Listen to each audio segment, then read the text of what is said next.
இந்த செய்தியை உங்களுக்காக வழங்குவது அருண் மசாலா.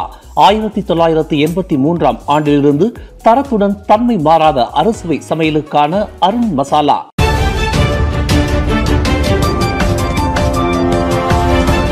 வணக்கம். திசைகளின் ஒரு மணி செய்திகள். தொடக்க பள்ளி குழந்தைகளை குறிவைக்கும் போதைப்பொருள் வியாபாரிகள். ஜாஹிட் அமிடி எச்சரிக்கை.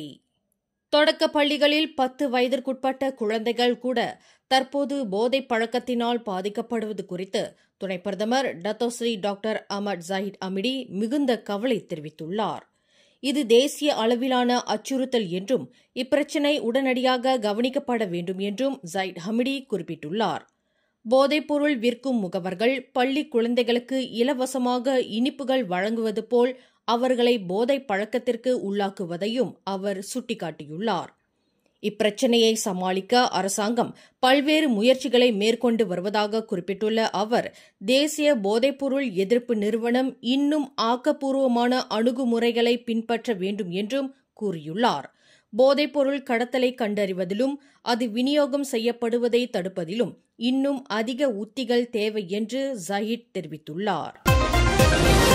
சிங்கப்பூர் சாங்கி சிறையில் மலேசியர் தட்சிணாமூர்த்தி காத்தையாவிற்கு இன்று அதிகாலை தூக்கு தண்டனை நிறைவேற்றப்படவிருந்த நிலையில் கடைசி நிமிடத்தில் அது நிறுத்தப்பட்டது.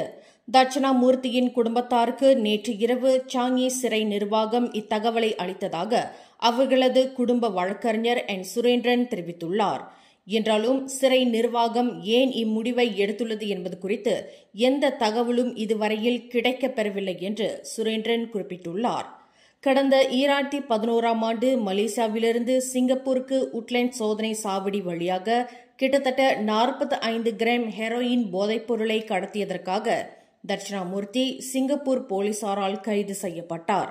அவருக்கு எதிரான குற்றம் நிரூபிக்கப்பட்டு 2015ஆம் ஆண்டு சிங்கப்பூர் நீதிமன்றம் அவருக்கு தூக்கு தண்டனை விதித்து தீர்ப்பளித்தது. இஸ்தானா புக்கெட் துங்குவில் இன்று வியாழக்கிழமை காலை மாமன்னர் சுல்தான் இப்ராஹிமை சந்தித்த பிரதமர் டத்தோஸ்ரீ அன்வார் இப்ராஹிம் தேசிய அளவிலான பிரச்சினைகள் குறித்து அவருக்கு விளக்கம் அளித்தார். மாமன்னரின் அதிகாரப்பூர்வ முகநூல் பக்கத்தில் இச்சந்திப்பு குறித்த தகவல்கள் பகிரப்பட்டுள்ளன. பூடி மடானி ரோன் 95 மானிய விலை முதல் 47வது ஆசியான் மாநாட்டிற்கு தயாராவது வரையில் பல்வேறு விவகாரங்கள் இச்சந்திப்பில் கலந்தாலோசிக்கப்பட்டதாகவும் அதில் குறிப்பிட்டுள்ளது. 47வது ஆசியான் உச்சி மாநாடு இவ்வாண்டு அக்டோபர் 26ஆம் தேதி முதல் அக்டோபர் 28ஆம் தேதி வரையில் கோலாலம்பூரில் நடைபெறவுள்ளது. இவ்வாண்டு மலேசியா ஆசியானுக்கு தலைமை தாங்குவதோடு உள்ளடக்கம் மற்றும் நிலைத்தன்மை என்ற கருப்பொருளின் கீழ் இந்த உச்சி மாநாட்டை நடத்தவுள்ளது. இந்தோனேசியாவின் பாலி தீவில் மரணமடைந்த ஆஸ்திரேலிய இளைஞரின் உடல் இதயம் இல்லாமல் சொந்த நாட்டிற்கு அனுப்பப்பட்ட சம்பவம் பெரும் பரபரப்பை ஏற்படுத்தியுள்ளது. ஆஸ்திரேலியாவைச் சேர்ந்த 23 வயதான இளைஞரான பைரன் ஹெடோ பாலிக்கு சுற்றுலா சென்ற இடத்தில் வில்லா ஒன்றின் நீச்சல் குளத்தில் இறந்த நிலையில் காணப்பட்டார். இந்நிலையில் 4 வாரங்களுக்கு பிறகு அவரது உடல் ஆஸ்திரேலியாவிற்கு திருப்பி அனுப்பப்பட்டது. பின்னர் அங்கு நடந்த பிரேத பரிசோதனையில் அவரது உடலில் இதயம் இல்லை என்பது கண்டறியப்பட்டுள்ளது. இந்நிலையில் அவரது இதயம் திருடப்பட்டதாக எழுந்துள்ள குற்றச்சாட்டை பாலி மருத்துவமனை மறுத்துள்ளது. கடந்த செப்டம்பர் 21ஆம் தேதி ராஜா புரம்பான் ஜைனாப் மருத்துவமனையின் குழந்தைகள் வார்டிலிருந்து முறையான ஒப்புதல் இன்றி எடுத்துச் செல்லப்பட்ட பச்சிளம் குழந்தை அதன் தாயாரிடம் பாதுகாப்பாக இருப்பது கண்டறியப்பட்டது. கடந்த ஞாயிற்றுக்கிழமை மாலை 6:40 மணியளவில் குழந்தை காணாமல் போனதை அறிந்த மருத்துவமனை அதிகாரிகள் உடனடியாக கோட் பிங்க் அவசர எச்சரிக்கையை விடுத்து தேடுதல் பணிகளை மேற்கொண்டதாக கிளாந்தான் மாநில சுகாதார இயக்குநர் டத்தோ டாக்டர் ஜைனி உசேன் தெரிவித்துள்ளார். மருத்துவமனையின் சிசிடிவி காட்சிகளை சோதனையிட்ட போது தம்பதி ஒருவர் அக்குழந்தையை எடுத்துச் செல்வது பதிவாகியிருந்தது.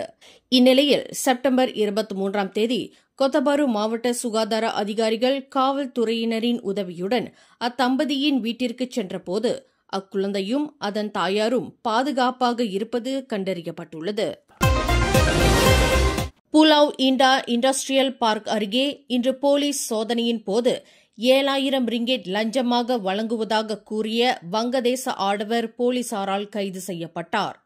குடியிருப்பு பகுதி ஒன்றில் ஒரு பெண் மற்றும் 2 குழந்தைகளுடன் கார் ஒன்றில் பயணித்துக் கொண்டிருந்த அந்த ஆடவரை போலீசார் நிறுத்தியபோது தப்பிச் செல்ல முயன்றதாக நம்பப்படுகின்றது.